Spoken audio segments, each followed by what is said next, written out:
Welcome to the Basketball Missionary podcast. I'm with my guy, my man, my business partner, my brother, Ryan Fabella, aka Ryan Fabulous. Enjoy myself. Doing good. We wanted to recap the two conferences we ran last year, Committed to the Craft and Committed to the Gospel. One was focused on coaches and trainers, and the other one was on basketball ministry, sports ministry from all backgrounds. A lot of people don't know that Ryan is the man who really made this thing go. My brother executed everything. He went through it with me. I couldn't have done it without him. And so he has this long, unique view from executing it. He was in front of the camera. He was behind the camera. He was getting all the details together. Really what I came to him and said, man, like, this is my vision. This is what I want to accomplish. He made it happen. So he's extremely talented, gifted in his own right. So I thought it's only right that I bring Ryan on and we recap both conferences, kind of what we learned from it. Very excited to make announcements of the next conference, Committed to the Craft 2023 in mid-June. Moving it to San Diego, our hometowns. That's the wild thing. When we first met each other, was like, you're from San Diego? Yeah. And does anyone else know that you're from San Diego? I don't know. So look, let's put it like this. My hometown is Louisville. It's where I grew up. I consider that home. But my birth city is San Diego. And that is so wild. So anyway, we're going to get into it. We're going to talk about things we learned, and hopefully this brings value to you, both from a standpoint of faith, vision, what you guys are going through, because we really did something that scared us. When I came to Ryan, I said, man, I want to do something that scares me. And this is kind of what we came up with and the whole process. So I will say, let's rewind back. We actually took a trip to Nashville. We had an ice storm in Louisville. We decided to go to Nashville, and that is kind of where we locked in Phil Handy. He said yes to it. Gannon Baker said yes to it. And we were like, all right, man, I guess we're doing it. And kind of from there, we spent about, 4 or 5 months planning it. And you want to talk about just that whole process, what we learned to actually run a huge event if someone's kind of trying to host a huge event. Yeah, I kind of want to step back to like just the idea itself, because I think we had a conversation the year prior, and I'm a person where there's an idea, like I like to pursue it and do it.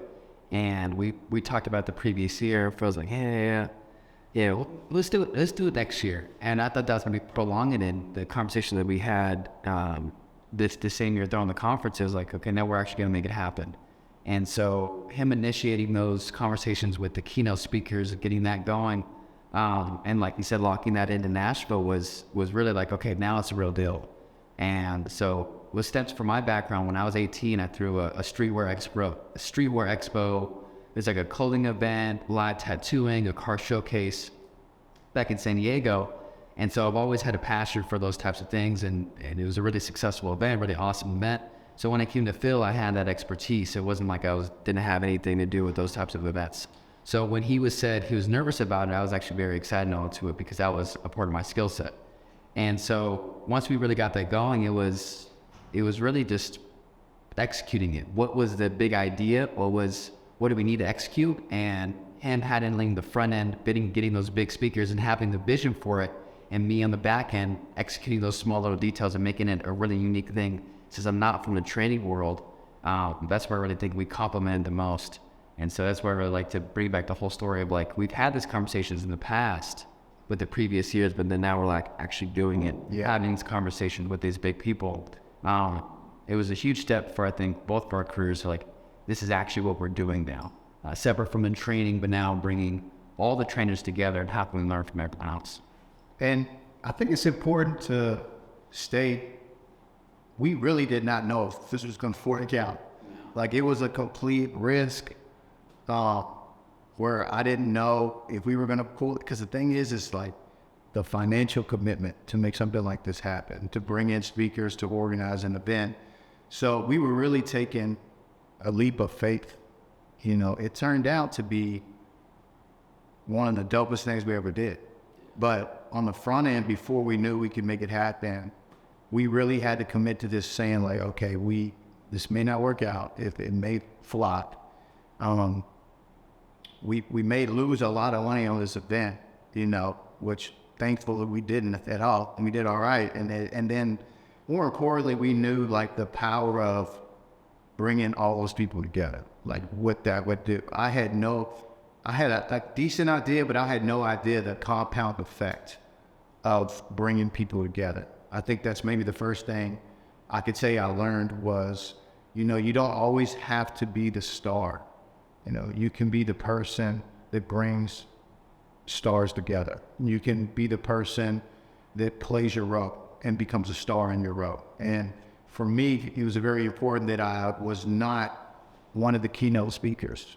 Yeah. I did not, no disrespect to anyone else, but I did not want to feel like I was riding a wave of other people and I had not earned the right to be on that stage year one. Meaning, I didn't feel like I should have been a keynote speaker with a Rob Fodor, with a Gannon Baker, with a Phil Handy. I really wanted to learn and host a party. I got the house.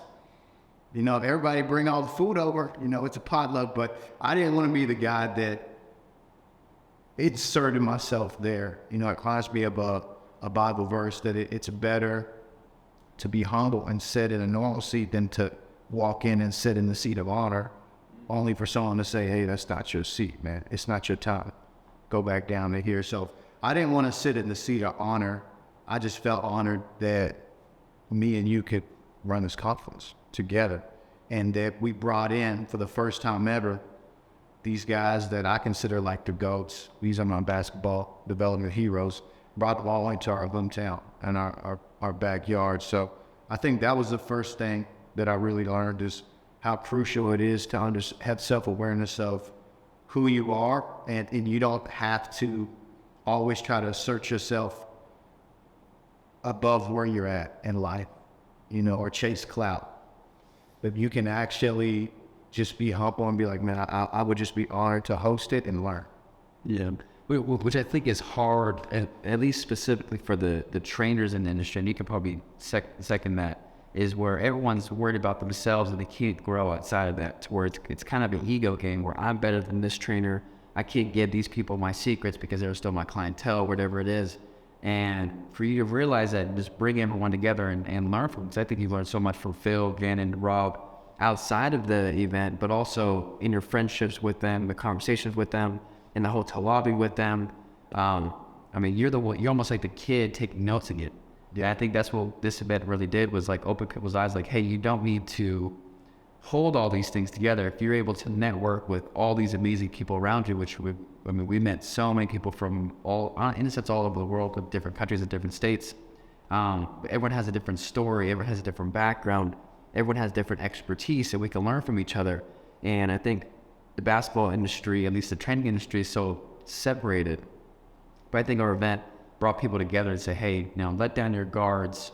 And at least for the first day, that was probably the hardest part, was like letting those guards down. Definitely. Yeah, so that's where me stepping into the industry, even though I'm not like in the industry, working off of you or working with you with Mr. Christ, it was a new opening for me. It was like a new realization, like, hey, this is what the training industry, in a sense, needs as like a brotherhood, as a community that they don't really truly have. And so that's what my favorite thing was, bringing that unique aspect to it. It was amazing too, like how as the conference moved on, it turned into separate people from 35 states, 5 countries, to almost a family, intimate environment. Dude. And I'm about to go out to Seattle with Martin Anderson. Shout out Martin Anderson. We're doing a camp together in Seattle. I met him at the conference. He made a great point. What you just said, it's very hard to network with people you view as your competition. So with basketball trainers, most of us come from a competitive playing background or coaching background. So it's in our nature to keep score. Like, one has to lose, one has to win. And I think we saw that up front in the beginning, where it was hard for people to come together and like you said, share their secrets and realize, dude, we're all going through the same thing, and we don't have to necessarily be competition. In other words, I don't need you to lose for me to win. Yeah. And I think what helped it was we were from different cities. I had very few people from my hometown there. It kind of goes into what we're talking about, man. I couldn't even get my hometown to really get behind it and support it in the basketball community. But you had people flying in from other countries and cities. So us knowing they were not in the same city competing for the same clientele in the same market, allowed us to come together. I think that's the next thing I learned, I kind of put down, was that we actually all deal with the same problems.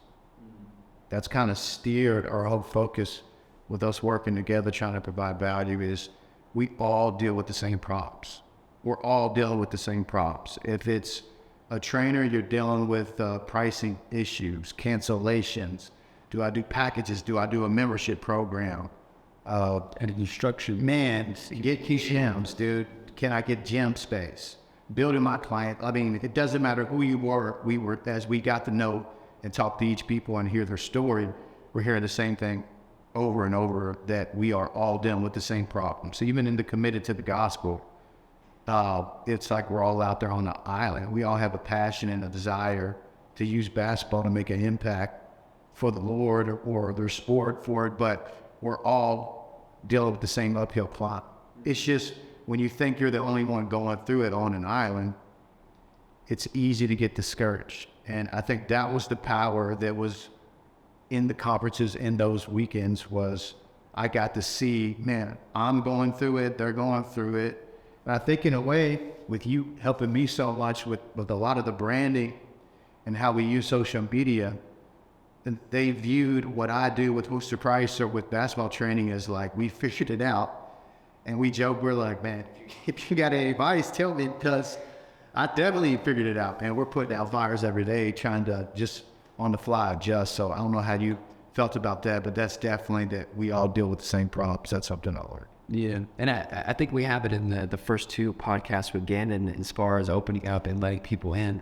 Like, I met Philip, how long was it? 4 years?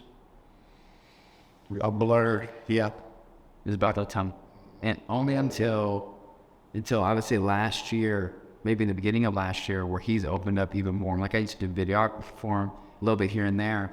But once we built that relationship, he let me more in. Because obviously I have a lot of skill sets, but as a trainer, you're like, this is, in a sense, like, it's like a baby, like the business and everything. But once he let me into it, and I say, oh, I could solve this problem, this problem, this problem, or we could do this conference and do these things, it was, I mean, I think it's an eye-opener, because now he sees what I could do, because he can't do everything, and I can't do everything. And that's why the conference, I mean, if everyone knew it, it was literally me and him at coffee shops every single day.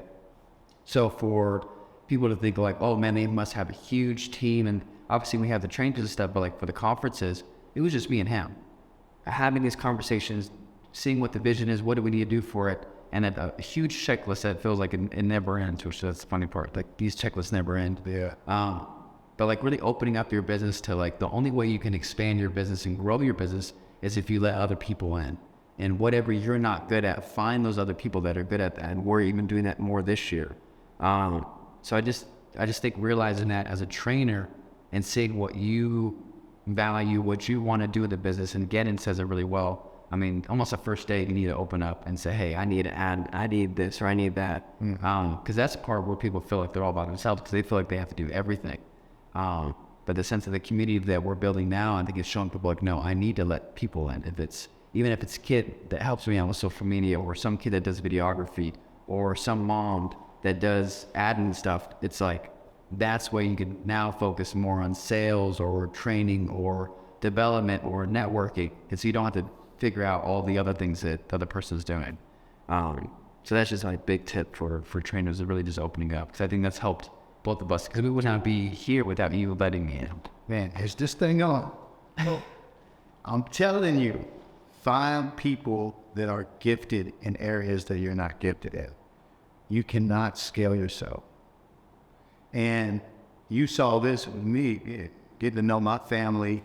Man, I was stuck trying to catch up with the messages, the text messages. And you took, that's for another podcast another day, but you took that off of my plate by saying, yo, we got a text messaging app. We've got a booking service, a booking app, and we can create this. And so I think that's how I know, man, God's in my life, bro, because you solved so many of my problems that, again, so many basketball trainers, small businesses deal with, because we're in the hamster wheel, man. We're doing what we love, but it's the tedious work that keeps us tied down of keeping things going. Pushing it down, tunnel vision, which is great, it gets you far. But there's so many other things around you that you know, it seems like that story, and I'll touch on a little bit. We were in Nashville, and I just see Philip just texting away. You know, we're at dinner, and you know, there's nothing wrong, but he was handling business. And it's just funny because to him, that was so normal to him. It was so the everyday grind for him. And to me, since I was sitting outside, I wasn't in that too much into the business at that time. And so it was like, if you have people around you that can see those things of benefit, like, just let them in, because, dude, man, I can't imagine. We couldn't have run it gave me bad time. Like, when you help me understand that, like, it's not even that, hey, you're spending money for someone else to do something for you. It was, no, dude, you're going to get that time back. And then with that time, think about what you can create or do, or what kind of impact you can have. And we could have not have run the conference if prior to that, we didn't change our whole business model. So like membership base with the texting app and the booking app. And it took me years to figure that out, but you definitely did. And I missed that process, man, with meeting in the coffee shops. I'm glad we're running it back. You know, I just missed the whole process of the growth spurt, like how much we learned. You know, I don't know if you want to add something too, as far as what you learned from running the conferences from your part. The biggest thing I learned, especially like meeting on the day-to-day basis, was the fact is, it's not necessarily about who is right about things. I've had different business ventures with different people, and the reason why me and Philip work so well is, it's not if like, okay, you're right, or I'm right, and we're going back and forth and we never get anything done. To where Philip will say a vision, if I agree with it, let's just go with it and roll with it. But say, hey, there's maybe a little tweak with it, but I respect his opinion, he respects my opinion. And that's where we're able to get these things done very fast and very seamlessly, because it's not an ego thing. It's not like, oh, I got him right, that's the only way to do it. Like, he's open up as a perfectionist, and I'm the opposite of a perfectionist. And somehow we're able to work very well together, because he's let down his guard to where he doesn't have to be a perfectionist in everything. And sometimes, for my thing, I'm trying to be a perfectionist as well. So we kind of meet in the middle in that aspect. So if you do have a business partner or different business mentors, it's a give and take. It's almost like a marriage too. It's a give and take, and you have to figure out those things. But if we're able to work as a team and say, this is what we need to get done, and we don't need to spend 5 hours, like, there's a different thing for us around these people. And they were talking about one simple thing, and this is where I just had to almost disassociate myself with it. Because they'll talk about the same thing for 3 hours and not get anything done, and then go on the next day and talk about the same problem again. Yeah. Because they say it's like there's too many cooks in the kitchen, or the same aspect. To where it's like, Philip can say an idea, and we just have to execute it. It doesn't matter how we do it. We're both on the same page supporting it, because it's still a bigger vision. Like, wherever Philip's trying to bring us, like, that is the bigger vision that we're trying to do. It's not like he's trying to ruin everything. And I think a lot of people are either pessimistic or very negative in those aspects, because it's always like, give, this is all mine. But I just think that's the wrong way to live. So that's the biggest thing, that the reason why we're able to accomplish the 2 conferences, and now what we're doing this year, bring it to, we're in Sin City. Yeah, we're about City. So we're in San Diego. Like, now we wouldn't be able to do that without trusting each other, because he was like, man, do you think we could do it in San Diego? No, yes, we can do it in San Diego. Even though he was hesitant, he still trusted in me in that process. So that's my biggest thing, like, bringing to our hometown or birth town, like, that's going to be a huge accomplishment for us. And I think we're going to have, you know, we had a great first event, and I think we're going to even have a bigger event next year. And this can even bring into like an international tour with the conference. And I just think it's going to open up more doors. But that's because me and him are working it. I cannot do this conference at all without him. And I think he can say the same thing about me. And that's why, you know, we're able to accomplish so much, is because we trust each other. Well said. Next thing that I learned was the best are always learning from each other.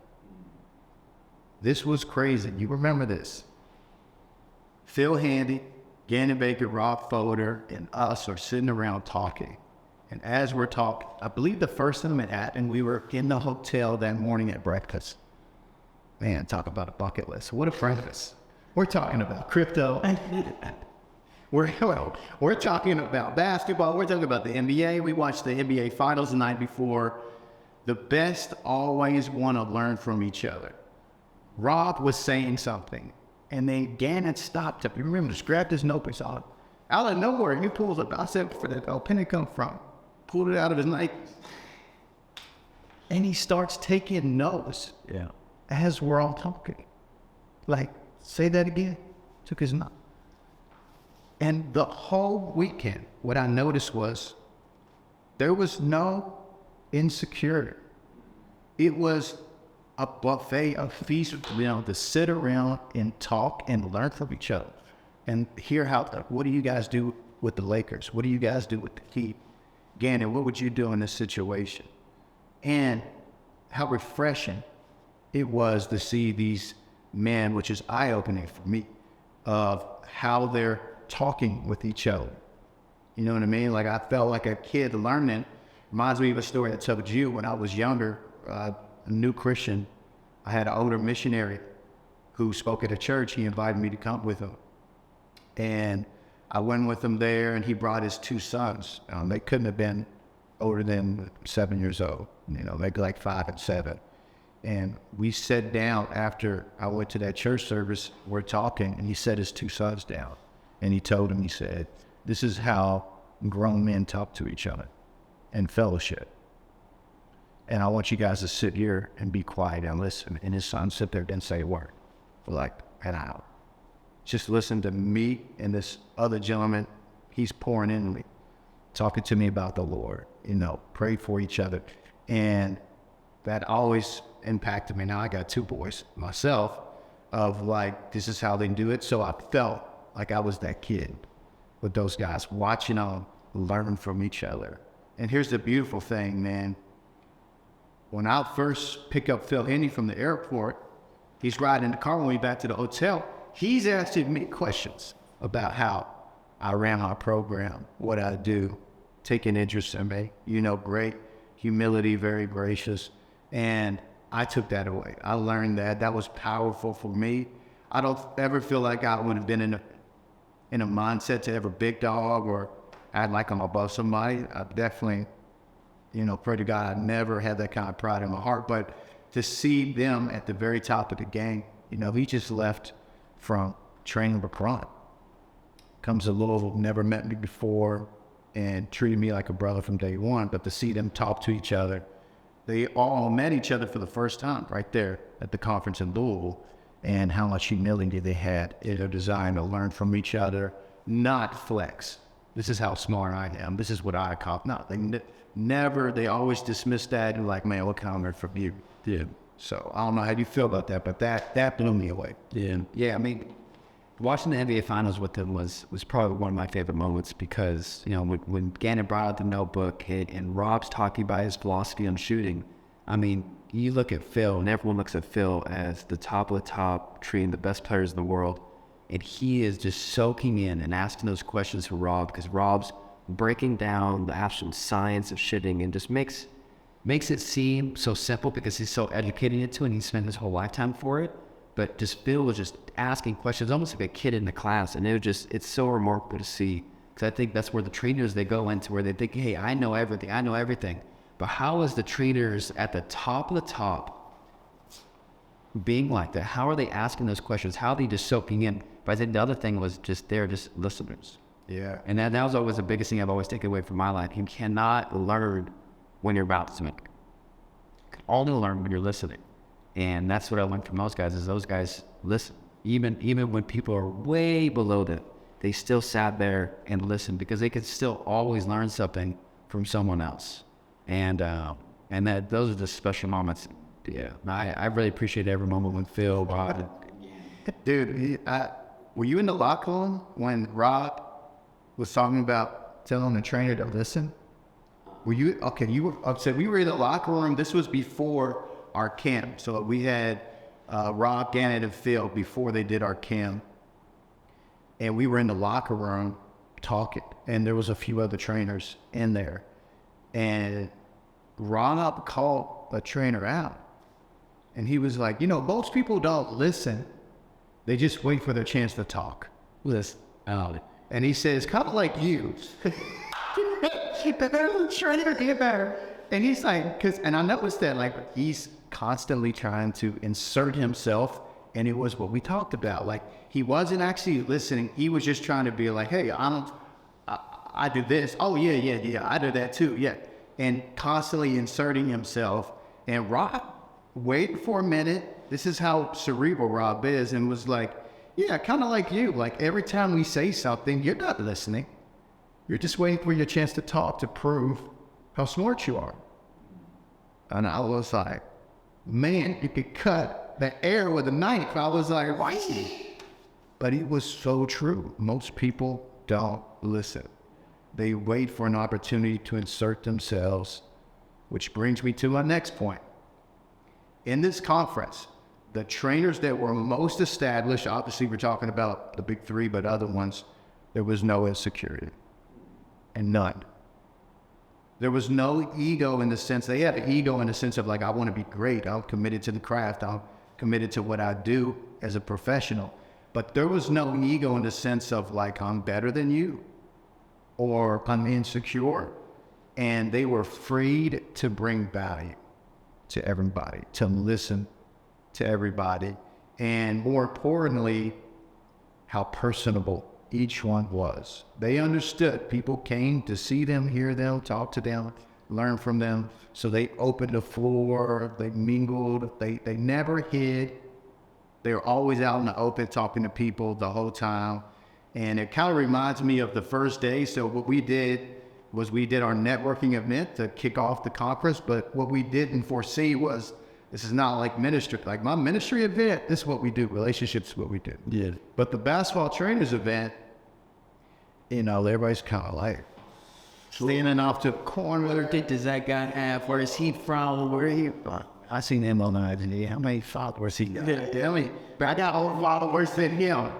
I feel better about myself. But we literally had, especially a couple of the younger guys that were new to the training game. The event, me and you were walking around. We got booths, man. We got shooting competitions. We got all this stuff going on. We're thinking this is going to be, the floor's going to be hot. Everybody, and dude, a lot of them just sat in the bleachers. Wouldn't get them. And I specifically, one player, he actually ended up posting about this, thanking me later on that I did this because he was so nervous. I got him up off the bleachers. I went over and introduced myself to him. Hey, I'm Phil. Where you from? Cool. Tell me about your program. Hey, man, I got a couple trainers over here, a couple more boys that I knew, other older established trainers. Hey, let me come over here and introduce you a bit. This is powerful. And they ended up like taking this young guy under their wing the whole weekend. Like they were going out to eat, hanging with them. And he had been to other basketball conferences, coaches conference, trainer conference, but he had never experienced anything like when he was there. He said, because that was the highlight. When someone took the time to get to know about, introduce him, wasn't like, flexing. There was no insecurity, and it was all love after that. And that is something I picked up from the conference, from the older, more established trainers, more successful, further along, is that ego's in check. They're not insecure. Who was that one person that gave you that one piece of advice to not be like the speakers, to stay away, but to go into the crowd and spend your time with them during the conference? Who said that? CJ Mahaney. I was in a Starbucks preparing for the Committed to the Gospel. So for context, we ran Committed to the Craft in June of 2022. 3 months later, in mid-September, I ran Committed to the Gospel, the sports ministry conference. And the week of the conference, it's stressful leading up to the conference and trying to figure it out. Numbers were a lot lower. And I was even, if I was frank, I was even going through periods of like, man, should I cancel? And in walks a pastor, very well known, and I noticed him at the corner of my eye. He sits down and he's having a meeting with someone else, and I'm over here plugging away, working on the details. I go up to get my Starbucks, and at Phil Bucks, and I stop by. I said, hey, CJ, don't want to interrupt. Just want to introduce myself. I went to their conference, which was Committed to the Gospel, the largest pastor conference in the country. It was committed to the, no, excuse me, Together for the Gospel. Committed to the Gospel together.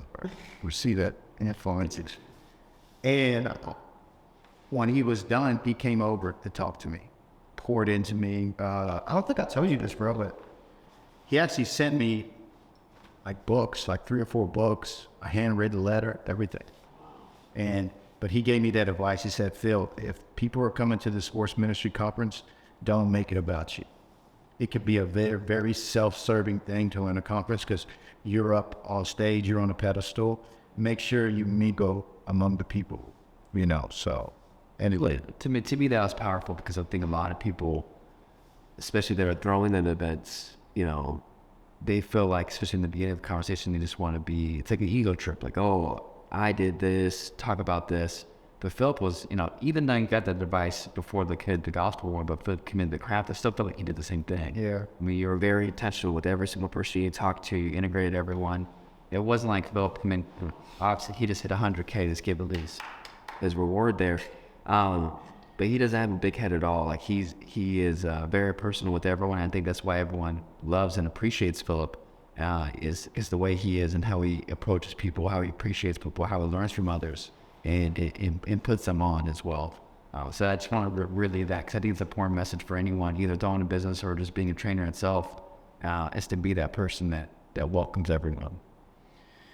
Man, I got one last thing that I want to cover. And that was really, it was solidified at the Committed to the Gospel for me. I had so much more clarity because it had been 3 months. I felt like I jumped on a rocket ship after that conference because I was traveling and getting more opportunities to speak or to train wherever it was in different cities. And it was when we closed the Committed to the Craft conference out, and we did the VIP dinner, okay, and which was amazing. And that experience alone, how special that was. It was my conversation with Gannon. I drove Gannon to the VIP, and I had a conversation with Phil on his way to the airport, of course, Rob, and their message to me was, just continue to be you and stay on the course, because that is what makes you special and different, you know. And I kind of known that, but to hear it from them, for them to affirm my gifts, and I saw them do that to multiple people at the conference. I remember Phil Handy called out Coach Coop at the camp. Said, man, I watch this dude's IG because every time I watch it, I learn a new action. I'm like, dude, he just made that man's life. He gave that man his flowers in front of everybody at the camp, in front of the kids, in front of the coaches and training. But I watched them affirm people's gifts, but for them to take the time and do it to me, of like, no, man, the best version of yourself, the best trainer, the best coach, the best missionary pastor is when you are most authentic yourself. And you're not doing it for the numbers. You're not doing it for the likes. You're not doing it for the attention. You're doing it because, man, this is the way God made you. This is your talent, your gifting. You're not trying to imitate anyone else. You're just being you. And stay on that course because you attract who you are. That's what I've heard. Be you because you attract who you are. And so if you feel like you're on your own, I mean, we talk about this, I believe in the law of vibration so much. If I'm riding on this wavelength, it's just a matter of time before other people in that same wavelength, we find each other. And that's what happened at the conference in a compounding way, was people that were truly committed to being great basketball teachers, humble, wanting to learn, man, they found their way to Louisville, and we met them. People that have a passion for basketball or your sport. We had a couple people there with a soccer background, other backgrounds, that want to use that platform to share the gospel, to make an impact for the Lord. They found their way to this conference. or they were on the live stream. And we had missionaries from 8 countries on the live streams, especially. And that's what happened. It showed me to stay on my course, you know, because the law of operation will take place. You will attract into who you are. You'll have to change or mold yourself into fitting with other people. Like, just be who you are, stay in your lane. And then before you know it, man, you arrived solo for years, but now other people call alongside you. And God has a way of bringing those people into your life. That's definitely what I learned from running the conferences.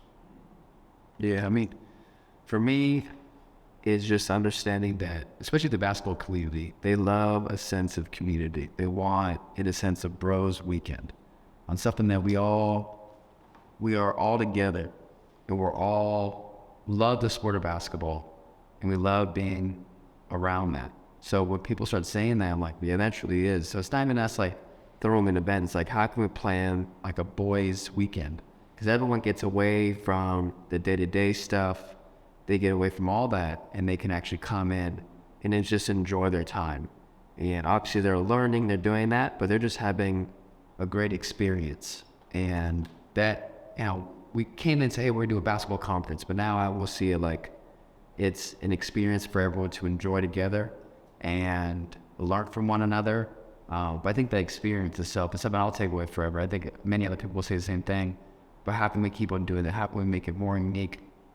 So many different things we're doing for this year's conference that will be upgrading from last year. So much that we've learned, but we're just creating an overall better experience for people.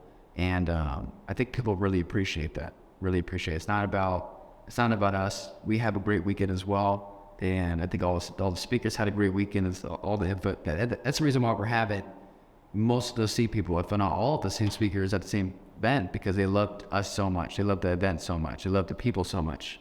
And so, yeah, it's creating an experience for people and having a good time at the same time. The best for everyone. Let me close out this podcast with an announcement. How about we close it out that way? I said that I want to do something that no one has ever done. In 2023, committed to the craft. We're moving into San Diego. And I saved this in my back pocket because, Brian, you can testify to this. Okay, you can co-sign this if I'm capping right now or this is true. I said, I don't want to do this year, 2022. I want to save it for next year. And this was the trainers camp. What I was so lit about was I brought all these coaches and trainers into one place. I brought, to me, the goals, the big three, into Louisville, and I said, I want the kids that train with me in Hoops of Christ and kids from the community and the coaches. They brought their families, some brought their kids. I want them to be on court with Gann, Rob, Phil, all these amazing trainers. And we did. We ran a 2-day camp. It was like a whole other event alongside. But I said, no, the true value and how me and you are going to bring more value next year is we're going to put the trainers on the court with them. Co-sign. And I saved that for a full year. So at the Committed to the Craft 2023, we're adding, for the first time ever, never been done, almost like a dream camp for basketball coaches and trainers. You'll have a ball in your hands that you're going to be on the court with Phil Handy, Gann Baker, Rob Folk, Tyler Colson, myself, many other gifted trainers, the whole Deuce Brand crew and trainers. And you got to be between them, because there's something about hooping, man. We're hooping tomorrow night. Something about being between the lines. You connect, you learn, when you sweat, when you're training, when you're teaching together, it bonds you in a way that you can't by just sitting in the bleachers or a classroom learn. Like, you got to experience what Phil's talking about. You got to experience cerebrally what Rob is talking about with shooting, and then what Gannon is doing, what others add to it. So I'm very excited about that. Basketball Missionary podcast, ladies. All right, man. Now.